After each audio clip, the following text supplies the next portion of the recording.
Professional League of Legends has been getting faster and more intense over the years, and no champion embodies that change in how the game is being played better than Taliyah. Faker's Taliyah has proven to be a remarkably strong force in the 2025 season. So how is it that T1 is using Taliyah to their advantage? Today, we're going to analyze T1's game against Gen.G and look at how they're using some of the Taliyah's macro strengths in order to win the game. Before we begin, if you're enjoying the videos, please don't forget to subscribe or check out my Patreon. All right, let's get started. Okay, so we're going to start this one off from 6 minutes 30. And as always, we're going to take a look at the state of the game so we can understand the context with which Faker makes his decisions and try to understand why he makes the decisions that he does. So first of all, we can see both top laners, no flash. That's really important for Taliyah because Faker's tick level 6. He has that global ultimate available, which means that if that Gwen is overextended, then she won't have that additional summoner in order to escape a Taliyah gank, right? On the other side of the map, Ruler and Duro both have all of their summoners up, which would actually make it kind of difficult for Faker to pick up a kill there. And also we can see Canyon down on this bottom side of the map, so there's already a defense coming through, right, from Gen.G on that side of the map. So it's much more challenging for Faker to get in here, right? Okay, the final thing, if we look at the minimap, we can see a ward from T1 on that top side, which is really useful for Taliyah because after she catches this mid wave, she can disappear onto that pink ward, and then she can get close to top. Obviously, there is a pink ward here from King, but she can get pretty close to top and get pretty close to being within ultimate range before Gen.G spots her. Okay, so we'll just play ahead and we'll see Faker heading back towards mid lane, and we'll talk about some of the decisions which he makes. So Canyon is still on vision here, and Faker can see that Gen.G is trying to set up control onto this bottom side of the map. And in a second, we'll see Ahri moving away from mid towards top side of the map, right? And this will mean that Jax needs to back off from Gwen a little bit, right? It buys Gwen some space in that lane. But here's where we'll see a really cool decision from Faker. So I'm just going to pause here and mention the fact that mid wave is crashing, right? You can see on the minimap that mid lane is meeting in the middle again. Now, usually when mid lane is meeting in the middle, both mid laners will need to go back mid so that they can catch the wave and push it. Because if they don't go back mid, then the enemy mid laner can crash a full wave into tower, right? And then that's going to mean that they're going to lose EXP and they're going to lose gold. But what Faker does is he stays on that pink ward, which I mentioned before, and then as this wave comes back in, as we play ahead, we can see on that minimap, as the wave comes back in, Faker's just going to keep walking back towards topside. And then now we'll see the Jax go in on Keen, get the dash out, and now there's no dash from Keen to get away from the Taliyah. And now we see a kill going through. Obviously, there is a trade-off. Faker does lose that gold and EXP on mid, and now Faker is going to be a little bit behind the Ahri. But this is where we'll see some follow-up macro from T1, which is really cool as well, because T1's going to do some macro which is going to minimize the damage caused by that. So what we'll see coming out of base is that Faker's going to deploy himself into top lane. And we'll see Sivir and Karma heading out towards mid lane, and then obviously Jax will take the third lane in bottom. But they've moved Taliyah away from mid lane when Taliyah doesn't have that ultimate available. Because if Taliyah doesn't have the ultimate available and Ahri is admittedly going to be stronger, then what that would mean is that Gen.G could get mid push and then Gen.G could control the map and then start pressuring side lanes, right? And really start to take over the map from the T1 team. But instead, with Taliyah on side lane with no ultimate, it means that Sivir and Karma can press in this mid wave, and that they'll really be able to minimize that damage by still helping to secure some control around mid. So we can watch how that plays out now. I'll skip ahead of the replay, and we'll see now that Guma and Keria are fighting in mid, looking to get some pressure, and Faker's getting shoved in on that top side, but now Ahri, there's much less for her to do, right? And T1 can still fight a little bit for control over this area, right? And they'll get the pink wards out, and Gen.G is still having to face off against them. Now this is where we'll see Ahri move down towards mid lane, right? Ahri has come down, which means now T1 has to give this space, right? We'll see Faker rotating across as well, the safe way. So he's going to regroup with the team. But Gen.G's had to use a lot of pressure from Ahri. They've had to use a lot of time just to retake control of that space, right? And there's no objective being taken. There's no major thing being taken, right? And then you'll see T1 have a standoff here. Very short time. And then finally now, in a second, we'll see T1 give the space and go back to their lanes, right? So we'll see Faker heading back towards top here, and we'll see the other members of T1 pushing mid as Gen.G takes the objective. So this is some really cool macro because, okay, T1 still loses the objective there, but it's during that time where T1 is weak, right? It's during that time where they're vulnerable. Taliyah is very reliant on her ultimate.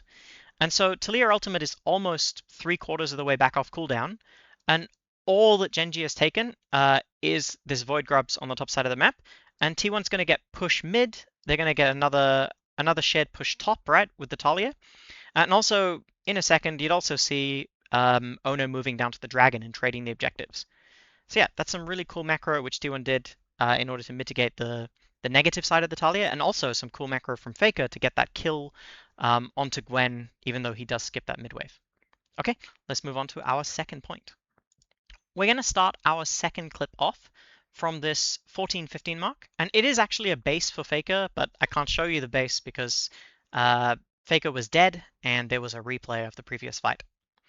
So to begin with, checking out the state of the game, we can see that Civic Karma has quite a lot of pressure in this mid lane, if you see on the minimap, over Xayah and over the Nico. We can see Jax is in a very good spot, and she's facing off against Ahri. And Faker is on the Taliyah, he's up against Gwen. Now, for Taliyah against Gwen, this is actually a little bit dangerous for Taliyah, because if the lane goes long, or Gwen gets in behind him, then there is a little bit of potential for a kill. So what we'll see from Faker is that he's mostly just going to catch these waves bot and then move in a very safe fashion in order to support mid, right? Because when you play Taliyah, most of the time, you want to push and then you want to move and you want to support that control around mid lane in the mid game. There are some times where your team might move towards you, but just as a general rule, most of the time you'll want to be the one moving, right? And that way the Jax can play the game aggressive.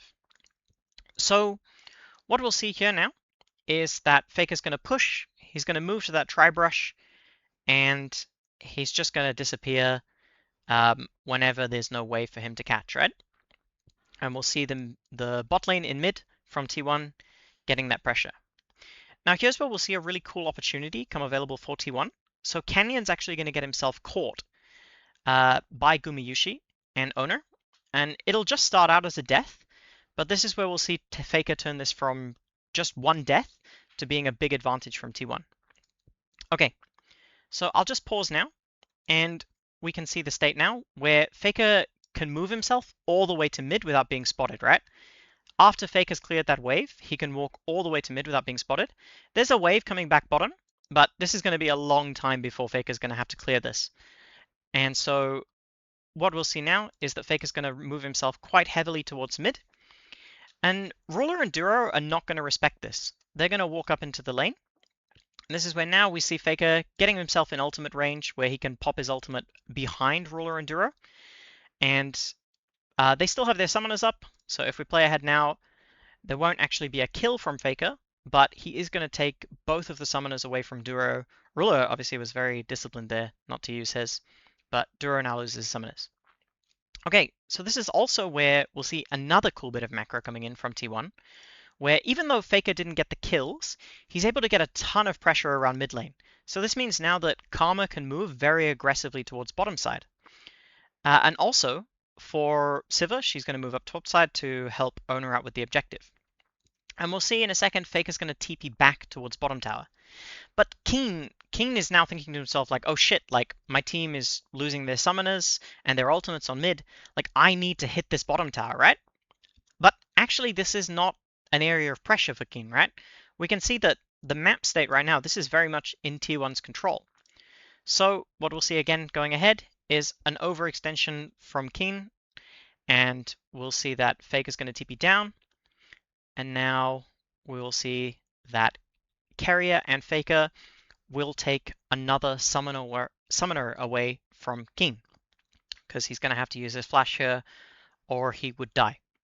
So we can see that just off of that pick on Kenyon, Faker's been able to take the ultimates and the summoner from Duro, and he's also taken the summoner from King. Now, this isn't actually a huge win for T1 on this sequence, but if we play ahead into the next sequence, that's where we'll really start to see this this advantage kind of snowballing for T1, right? Because they're going to use that mid control in order to pick up the dragon, and they've also, remember, they've grabbed that herald on the previous sequence, right? And then now we'll see all of the members from T1 that need to base will take their base, and we'll see them stacking another attack, right? Obviously for Gen.G here, they will try to trade something on the top side of the map because they're feeling like very out of control in this game, right? With losing the neutrals. But for T1, just drop this herald onto mid lane, and they're going to kill this mid lane tower. And then after they kill this mid lane tower, again, they're going to be able to either cut off the bottom side of the map, right? Or they can try to stop Gen.G's attack on the top side of the map. But that's where the members of T1 like Owner, Gumayushi, and Carrier have that choice, right? Between move into top side and shift Taliyah mid, or Taliyah stays bottom, and then they can just let Gen.G take what they want top side and just continue their attack bottom side. So after this tower goes down in a second, that's where we'll see the decision come through from the T1 members, which is that, okay, there's nothing on this top side from Gen.G right now. This is over.